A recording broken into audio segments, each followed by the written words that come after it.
भक्तों, चैत्र नवरात्रि पर अगर आपने यह उपाय कर लिया, तो मैं ईश्वर की सौगंध खाता हूं। आपके घर से गरीबी दूर भाग जाएगी। आप रातों रात मालामाल हो जाएंगे। मैं भगवान हरिविष्णु की सौगंध खाता हूं। इस वीडियो को अंत तक देखें। आपका भाग्य चमक जाए तो मुझे बताना, लेकिन वीडियो पूरा ही देखना। और वीडियो के अंत में आपको मैं एक ऐसे वृक्ष की डाली बताऊंगा। वह यदि आप हमारे द्वारा बताए गए तरीके से चैत्र नवरात्रि के दिन आप ले आते हो, तो आपकी कायाकल्प बदल जाएगी। भक्तों, आपसे एक निवेदन है कि एक लाइक जरूर करें। अगर आप माता रानी से प्यार करते हैं, माता लक्ष्मी से प्यार करते हैं, तो एक लाइक जरूर करना मित्रों। चैत्र नवरात्रि बार बार नहीं आती। सच्चे दिल से कमेंट बॉक्स में लिखें, माता रानी की जय। भक्तों, आप यकीन मानो, गुरु परंपरा से प्राप्त यह माह उपाय आपकी काया पलट कर रख देगा। आपकी दिन दुगनी रात चौगुनी तरक्की करेंगे। भक्तों, यह उपाय हम भी जरूर करते हैं। पौराणिक पुस्तक और शास्त्रों में लिखा उपाय आज हम आपको बता रहे हैं। यह उपाय चैत्र नवरात्रि के दिन जरूर करें। मैं ईश्वर की सौगंध खाता हूं, वह ही आपका भाग्य उदय हो जाएगा। दोस्तों, यह उपाय में हर चैत्र नवरात्रि में जरूर करना चाहिए। और भक्तों, चैत्र नवरात्रि के दिन इस जड़ को अपने घर ले आना 24 घंटे में बदल जाएगी। आपकी दुनिया और दुनिया होगी। आपके कदमों में आगे। आपकी मर्जी करना ना करना, मेरा काम है बताना। और भक्तों, नवरात्रों में ज्वारे का क्या करें? अखंड ज्योत की बात का क्या करें? अखंड ज्योति में जो तेल होता है बच जाता है, उसका क्या करें? नवरात्र कब समाप्त होंगे? और 2025 में कन्या पूजन कब करें? और हरे हरे जौ का क्या करें? भक्तों, आज हम जानेंगे सब कुछ इस वीडियो में। माता रानी जो आपकी इस वीडियो को सच्चे दिल से लाइक करें, उसकी गरीबी जन्म जन्मांतर की परेशानी दूर कर देना। भक्तों, मुझे यह वीडियो फिर से इस वजह से बनाना पड़ रहा है, ताकि नवरात्रि में आप सब बाद में गलती ना कर बैठे। अर्थात नवरात्रि के बाद में जो चावल होते हैं, जो ज्वारे होते हैं, जो जोत की बत्तियां होती हैं, जितनी भी हम नवरात्रि के समय में सामग्री चढ़ाते हैं, उन सब का क्या करें? यह सब आप गलत तरीके से नदी में विसर्जित कर देंगे और इसके फायदे नहीं जान पाएंगे। इसलिए एक वीडियो फिर से मुझे बनाना पड़ रही है और मैं आप लोगों को फिर से जानकारी बता रहा हूं। तो भक्तों, यह वीडियो ध्यान से देख लेना। इस वीडियो को देखने के बाद आपको पूर्ण रूप से समझ में आ जाएगा कि सामग्री का क्या करना चाहिए। भक्तों, सबसे पहले जानते, चैत्र नवरात्रि का पहला व्रत 30 मार्च को रखा जाएगा और अंतिम व्रत 6 अप्रैल को रामनवमी के साथ समाप्त होगी। और दोस्तों, चैत्र नवरात्र में कन्या पूजन अष्टमी या नवमी तिथि को किया जाता है। इस साल अष्टमी तिथि 5 अप्रैल और नवमी तिथि 6 अप्रैल को पड़ रही है, जिस वजह से अष्टमी तिथि की कन्या पूजन 5 अप्रैल और नवमी तिथि की कन्या पूजन 6 अप्रैल को किया जाएगी। ऐसे में आप इन दोनों में से किसी भी दिन कन्या पूजन कर सकते हैं। देखिए भक्तों, आप में से अधिकतर जो लोग हैं, नवरात्रि में बहुत सारे गलती कर बैठते हैं। 9 दिन तक आप माता रानी की खूब पूजा करते हैं। और भक्तों, माता रानी की पूजा करने के बाद जो चावल होते हैं, जो श्रृंगार का सामान होता है, अगरबत्ती की जो कही जाए, जली हुई भस्म होती है, जो श्रृंगार का सामान होता है, जो दैवी सिक्का होता है, यह सब नदी में जाकर के विसर्जित कर देते हैं। भक्तों, यही सबसे बड़ी मूर्खता है। सारी जानकारी इस वीडियो में मैं आप लोगों को विस्तार से बताऊंगा। प्राचीन ज्ञान चैनल के माध्यम से आपको आज इसके बारे में विस्तार पूर्वक और सटीकता से यह जानकारी उपलब्ध कराऊंगा। हमारे चैनल प्राचीन ज्ञान का उद्देश्य है कि जन कल्याण करना, क्योंकि भक्तों, अधिकतर लोगों को चैत्र नवरात्रि में 9 दिनों तक खूब पूजा करते हैं। पूजा करने के बाद भी उन्हें फल नहीं मिलता। क्यों फल नहीं मिलता? यही सबसे बड़ी गलती करते हैं। माता स्वयं उन्हें प्रसाद देकर के जाती है, उनको फल प्रदान करके जाती है, लेकिन व्यक्ति उस फल का सदुपयोग नहीं कर पाते। देखिए भक्तों, अगर कुआं आपके पास में है और अगर आप कुएं में से पानी नहीं निकलोगे, तो आपकी प्यास कैसे बुझेगी? ठीक उसी प्रकार आपको जानकारी नहीं है, तो प्रसाद तो आपके पास में है, लेकिन उसका प्रयोग करना नहीं कर रहे हैं। भक्तों, कहने का मतलब है, मैं जो तरीका बताऊंगा, इस तरीके से आपके जीवन में चल रही परेशानी, गरीबी, रोग, दोष, तकलीफ, हर प्रकार की मनोकामना की पूर्ति होगी। वीडियो को ध्यान से देखना। आज मुझे अपने गुरुओं के द्वारा प्रेरणा मिली है, माता आदि शक्ति के द्वारा प्रेरणा मिली है। इसलिए यह जानकारी बता रहा हूं। अगर भक्तों, हमारी वीडियो में बताए गए उपाय से किसी एक भी व्यक्ति का भला होता है, तो हमें भी पुण्य की प्राप्ति होती है, हमें भी अच्छा लगता है और हमें भी काफी आशीर्वाद आप सभी दर्शकों का प्राप्त होता है और माता रानी की कृपा प्राप्त होती है। तो चलिए, मैं समय ना लेते हुए आज की जो वीडियो है उसे शुरू करते हैं। ध्यान से देखना। नवरात्रि के समय में आप कौन सी गलती करते हैं जिससे आप निधन रह जाते हैं? तो देखिए, ऐसा कहा गया है कि अधिकतर लोग जो चावल होते हैं दोस्तों, वीडियो में आगे बढ़ने से पहले आपसे हम निवेदन करते हैं कि वीडियो को ध्यान से सुनेगा और ध्यान से देखिएगा, ताकि आप चैत्र नवरात्रि का पूरा लाभ उठा सकें और यह जानकारी आगे जाकर आपको और भी उपयोगी हो सके। भक्तों, पूजा पाठ करने के बाद जो बचे हुए चावल होते हैं, माता रानी को जो हम चढ़ाते हैं, वही चावल की मैं बात कर रहा हूं, ना कि ढेर सारे चावल रहते हैं। उनकी जो माता रानी को हम क्षमा याचना करने के दौरान जो चावल चढ़ाते हैं, पुष्प चढ़ाते हैं, सिक्के चढ़ाते हैं, वह सब नदी में बहा देते हैं। वहां आपने 9 दिनों तक माता रानी की पूजा की। माता रानी ने आपको प्रसाद स्वरूप चावल दिए, पोस्ट दिए, सिक्के दिए, उसे आप नदी में बहा देते हैं। भक्तों, यही सबसे बड़ी मूर्खता है। 9 दिन का फल आपने क्या किया? सीधे नदी में जाकर के बहा दिया। ऐसा नहीं करना चाहिए। जो चावल होते हैं मित्रों, पिछली वाली वीडियो में भी मैं आप लोगों को नवरात्रि की जानकारी बता रहा था। उसमें भी बताया है, जो नवरात्रि में जो बचे हुए माता रानी के चावल होते हैं, खड़े हुए चावल होते हैं, इन चावलों को आप अपने भंडार में रखें। अन्न भंडार का मतलब, जैसे कि आप अपने घर में जो चावल पका करके खाते हैं उसमें डाल दीजिए, कुछ धन स्थान पर रख दीजिए। अब इसके बेनिफिट सुन लीजिए। और जो पुष्प रहते हैं, आप इसे धन स्थान में सुखा करके रखें, अपने पर्स में रखें। जो सिक्के होते हैं, इसे भी धन पेटी या पर्स में रखना चाहिए। अब इसके फायदे सुन लीजिए। जो चावल होते हैं, माता रानी को चढ़े हुए मंत्रों से सिद्ध होते हैं। माता रानी को चढ़े होने के कारण नवरात्रि में माता नवदुर्गा साक्षात स्वरूप में विराजित रहती है। तो ये जो चावल होते हैं, जागृत अवस्था में हो जाते हैं।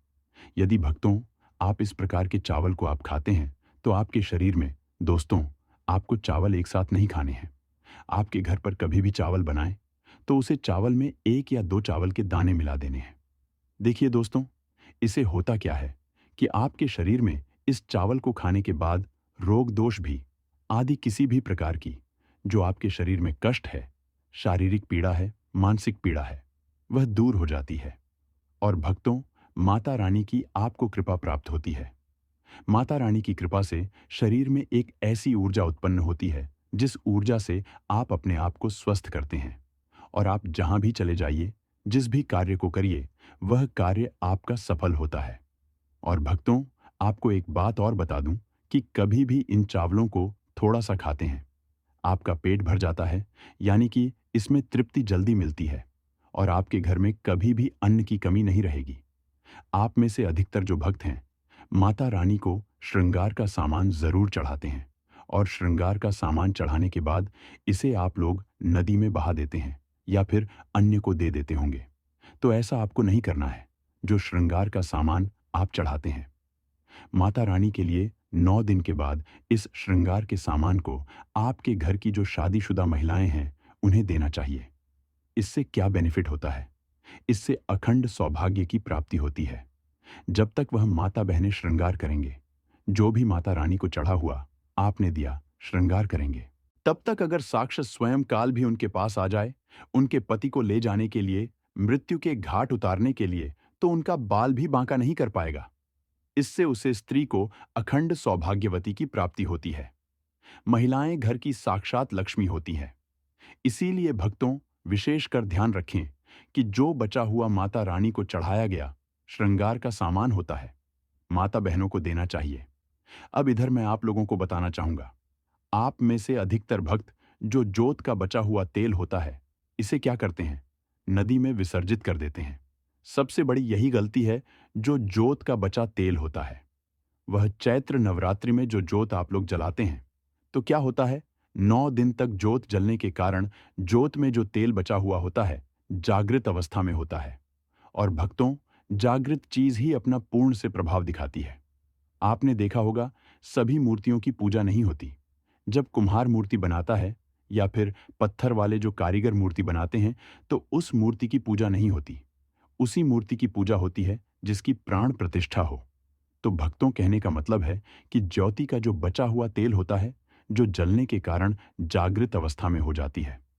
तो अगर आपके हाथ पैरों में दर्द होता है, किसी ने आपके ऊपर काला जादू कर दिया, आपको शंका हो रही है, तो इस स्थिति में आप क्या करें? जो जोत का बचा हुआ तेल होता है, आप अपने सिर में लगाइए, अपने शरीर में जहां दर्द होता है उन हिस्सों पर लगाइए। तो आप अपने जो शरीर के आपको 7 हिस्सों में लगाना होता है। तो शरीर पर कैसा भी तंत्र विकार लगा है, किसी ने काला जादू, भयंकर काला जादू कर दिया हो, तो यह माता रानी की साक्षात कृपा होती है। तत्काल देखना, 5 मिनट में आराम मिलेगा। आज हमें हमारे गुरु के द्वारा इस वजह से प्रेरणा मिली कि यह जानकारी समाज में बताई जाए। इस जानकारी से आपका भला होगा। अब जो आपको किसी तांत्रिक या ओझा के पास जाने की जरूरत नहीं पड़ेगी। इनके चक्कर आपको लगाने की जरूरत नहीं है। आपको 1 साल के लिए जोत का बचा हुआ तेल बचाकर रखें। सिर होता है, सिर दर्द वाले हिस्से पर लगा सकते हैं। अगर किसी कारणवश कभी-कभी ग्रह नक्षत्रों की पीड़ा के कारण सिर दर्द होता है, तो वह सिर दर्द होना बंद हो जाता है। यानी कि जितने जनी भी ग्रह हैं, राहु है, केतु है, दुष्ट शक्तियों के द्वारा आपको सताया जा रहा है। 3-7 हिस्से में बस लगाना होता है। शरीर के 7 हिस्सों में लगा लीजिए। सिर, पैर, हाथ, कोहनी, या फिर आप अपने हृदय में लगा सकते हैं, कंठ में लगा सकते हैं। इस प्रकार से आपको 7 हिस्सों का चुनाव करना होता है। तो कैसी भी आपके जीवन में परेशानी हो, शरीर में शारीरिक पीड़ा हो, सारी पीड़ा दूर हो जाती है। भक्तों, चलिए मैं आप लोगों को बताना नवरात्रि में अगरबत्ती आप जलाते हैं, या फिर आप गोबर के कंडे जलाते हैं, या फिर आप माता रानी के लिए जो भी चीज़ों को जलाते हैं, तो भक्तों, भस्म का क्या करना चाहिए? जलाने के बाद जो अंतिम चीज़ होती है, वहाँ चीज़ भस्म होती है। भस्म का क्या करना चाहिए? तो भक्तों, हम आपको बता देते हैं कि इस भस्म को पूरे साल के लिए, 1 साल के लिए इस प्रकार की भस्म को बटोर करके रखना चाहिए। जो अगरबत्ती की भस्म है, या फिर कहा जाए गोबर के कंडे की भस्म रखी है, क्योंकि माता रानी को हम जो कच्ची धूप जलाते हैं, उसकी भस्म भी काफ़ी सारी हो जाती है। क्या इसे में नदी में बहा देना चाहिए? अगर ज़्यादा है तो नदी में बहा दीजिए। बाकी कम से कम आपको 1 साल के लिए आपको यह भस्म अपने पास में ज़रूर रखनी चाहिए। भक्तों, हम भस्म के बेनिफिट बता रहा हूँ और इसके फायदे बता रहा हूँ। इससे पहले अभी तक जय माता दी नहीं लिखा है, तो जय माता दी लिख दीजिए। इससे हमें वीडियो बनाने का मोटिवेशन मिलता रहता है और माता रानी की कृपा आपके ऊपर और हमारे ऊपर सदा बनी रहती है। उसमें हमें आनंद मिलता है। तो भक्तों, जो भस्म होती है, इसका क्या करना चाहिए? अगरबत्ती की जो भस्म होती है, इसे पूरे 1 साल के लिए आपको बचा कर रखना होता है और इसे थोड़ी थोड़ी आपको खानी होती है। अगर आप चाहते हैं कि आपकी अध्यात्म उन्नति हो, आपकी प्रगति हो, तो यह थोड़ी थोड़ी मात्रा में खाना शुरू कर दीजिए। आपके जो सोचने समझने की क्षमता है, इतना ज़्यादा पावरफुल हो जाएगी कि आपके आसपास में रहने वाले लोग जितना सोचते हैं, उसे 1000 गुना ज़्यादा आपकी सोच बढ़ जाएगी। भक्तों, जिस भी कार्य को करने के लिए जाएंगे, उस कार्य में आपको तरक्की मिलना शुरू हो जाएगी। और भक्तों, एक खास बात, छोटे बच्चों को नज़र तो बहुत ही जल्दी लग जाती है। तो जो अगर बत्ती की भस्म होती है, माता रानी के लिए 9 दिनों तक आपने भस्म जला करके रखी है, उस भस्म का थोड़ा सा तिलक आप जो हैं उनके मस्तक पर लगाइए। या फिर चाहते हैं तो जिस हिस्से में दर्द हो रहा है, जैसे कि पेट में अचानक से दर्द हो रहा है, उस हिस्से पर आप जो है इस भस्म को रगड़ दीजिए। अच्छी तरीके से भस्म लगा दीजिए। तो पेट में अगर प्रेत लगा हो, प्रेत भस्म हो जाएगा, बाहर निकल जाएगा। सिर दर्द हो रहा है, सिर में लगा दीजिए। यानी कहने का मतलब है कि यह आपके हर प्रकार के दुख, तकलीफ, बाधाओं को दूर करने का काम करता है। नित्य खाएंगे, अपने छोटे बच्चे को खिलाना शुरू कर दीजिए। पढ़ने लिखने में कमजोर है, ऐसे में जो बुद्धि स्थिर हो जाएगी। कई लोग पढ़ने लिखने को बांध देते हैं, कई लोग किसी की किस्मत को बांध देते हैं। तो भक्तों, इन सारी समस्याओं से छुटकारा पाना चाहते हैं, तो इस भस्म का तिलक प्रतिदिन जरूर लगा। अगर दोस्तों आप इनका तिलक लगाते हैं, तो फिर यह अति उत्तम है। सोने पर सुहागा होगा आपके लिए, और आपके बच्चे की जो पढ़ने लिखने की जो क्षमता है, काफी बढ़ जाएगी। आप जहां भी जाएं, आपको भी अध्यात्म उन्नति मिलेगी। इस भस्म का जब तक तिलक आपके सिर पर लगा रहेगा, कोई भी आपका बाल बांका नहीं कर पाएगा। और भक्तों, यदि आपके ऊपर कोई व्यक्ति तंत्र वकार करता है या करने का प्रयास भी करेगा, तब भी नहीं लगता है। हमारे चैनल प्राचीन ज्ञान का मकसद है जनहित एवं जन कल्याण करना। आइए जानते हैं कि जोत की बात का क्या करना चाहिए। आप में से अधिकतर भक्त या तो नदी में बहा देते हैं और अधिकतर लोग हैं यह धन स्थान पर रखते हैं। इससे फायदा नहीं मिलता दोस्तों। जत की बात ही हमेशा जागृत अवस्था में रहती है। ध्यान से सुनना। जो कि बात को हमेशा आप जो है अपनी बाजू पर पहनना। बाजूबंद की तरह आपको इसे पहनना चाहिए। अगर लड़की है तो लड़की से अपनी भुजा में आपको इसे पहनना चाहिए। क्यों पहनना चाहिए? क्योंकि यह कोई साधारण नहीं है। यह साक्षात मां दुर्गा का आशीर्वाद होता है। यह साक्षात मां दुर्गा की कृपा होती है, प्रसाद होता है। 9 दिन तक अखंड जलने के कारण यह चैतन्य हो जाता है। इसमें प्राण आ जाते हैं, इसमें शक्ति आ जाती है। इसलिए इसे पहनने के बाद कई प्रकार से फायदे मिलते हैं। अगर आप इस प्रकार के फायदे लेना चाहते हैं तो यह जोत की बात अवश्य धारण करें। इसको धारण करने के बाद जो 9 प्रकार के फायदे कहे हैं संत महात्मा ने, वही फायदे मैं आप लोगों को इस वीडियो में बताऊंगा। अभी तक भक्तों कमेंट बॉक्स में जय माता रानी नहीं लिखा है तो जय माता रानी लिख दीजिए, और वीडियो को लाइक नहीं किया है तो वीडियो को लाइक कर दीजिए। इसका पहला फायदा है कि अकाल मृत्यु एवं दुर्घटना से बचाता है। अगर कोई व्यक्ति इसे बाजू में पहनता है, धारण करता है, तो ऐसे व्यक्ति की कभी भी दुर्घटना नहीं होती। ऐसे व्यक्ति की कभी भी अकाल मृत्यु नहीं होती है। क्योंकि दोस्तों ऐसे व्यक्ति के साथ में साक्षात मां दुर्गा की शक्तियां चलती हैं। यह जो आप धागा धारण कर रहे हैं ना, यह आप जो बाजू में बाती पहन रहे हैं, यह कोई साधारण बत्ती नहीं है। यह साक्षात नव दुर्गा का आशीर्वाद होता है। यह एक प्रकार का सुरक्षा कवच होता है। तो इसे पहनने के बाद कभी भी अकाल मृत्यु नहीं होती एवं दुर्घटना से यह हमेशा बचाव करने का काम करता है। भक्तों, इसका दूसरा फायदा नजर दोष एवं तंत्र बाधा से बचाता है। आप में से अधिकतर भक्त हमें बोलते हैं कि नजर दोष से परेशान रहते हैं। क्या करें? तो अगर आप नजर दोष से बचना चाहते हैं, आप चाहते हैं कि आपकी अध्यात्म उन्नति में किसी की नजर दोष ना लगे, आपकी उन्नति हो, प्रगति हो, तो बिल्कुल ही इसे धारण करिए। यह नजर दोष एवं तंत्र बाधा से बचाता है। कितना बड़ा तांत्रिक व्यक्ति क्यों ना आपके ऊपर में तंत्र क्रिया कर दें, वह तंत्र क्रिया नहीं लगेगी, सदा बचे रहेंगे। भक्तों, इसका तीसरा फायदा भूत प्रेत एवं नीच शक्ति से बचाता है। आप कहीं भी मरघट में जाकर के सो जाए, इसको पहनने के बाद भूत प्रेत आपका बाल भी बांका नहीं कर पाएगा। तो भूत प्रेत एवं नकारात्मक शक्ति से इसको पहनने के बाद हमें बचाव होता है। भक्तों, इसका चौथा फायदा लक्ष्मी की पूर्ण कृपा प्राप्त होती है। जो लोग चाहते हैं कि माता लक्ष्मी सिद्ध हो जाए, उनके जीवन में उनकी कमी ना हो, तो ऐसे व्यक्ति से अवश्य धारण करें।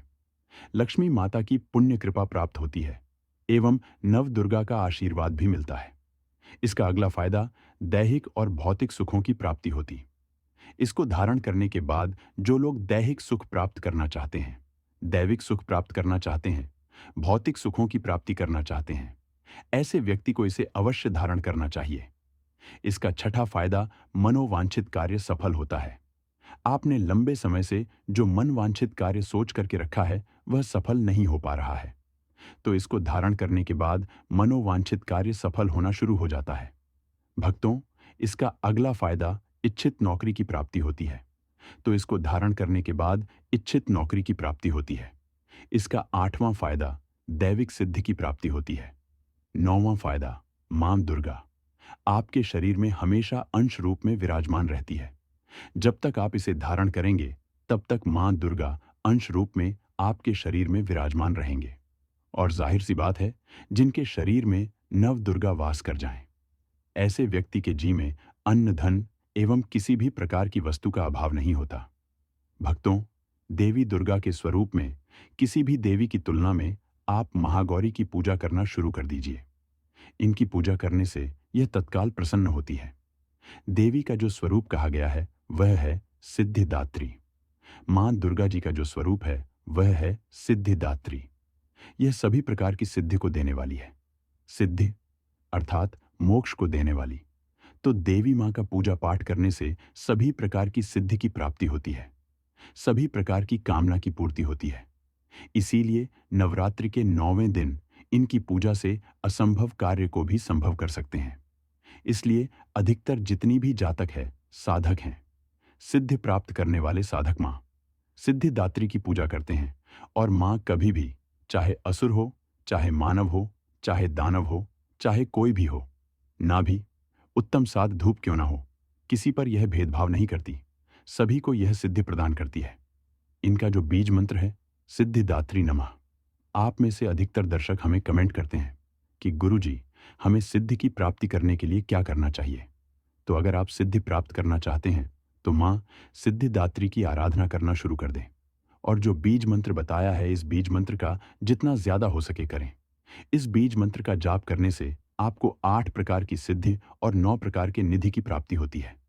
तो यह वीडियो देखने के बाद आप समझ ही गए होंगे कि जत की बाती का क्या करना चाहिए। अगर यह जानकारी अच्छी लगी हो तो इस वीडियो को लाइक जरूर करना और जन कल्याण के लिए इस वीडियो को आगे जरूर शेयर करना। इस वीडियो को देख करके बहुत से लोगों का भला हो सकता है। और सच्चे हृदय से कमेंट बॉक्स में जय माता दी लिखना ना भूलें। और आज की वीडियो यहीं समाप्त करते हैं। धन्यवाद।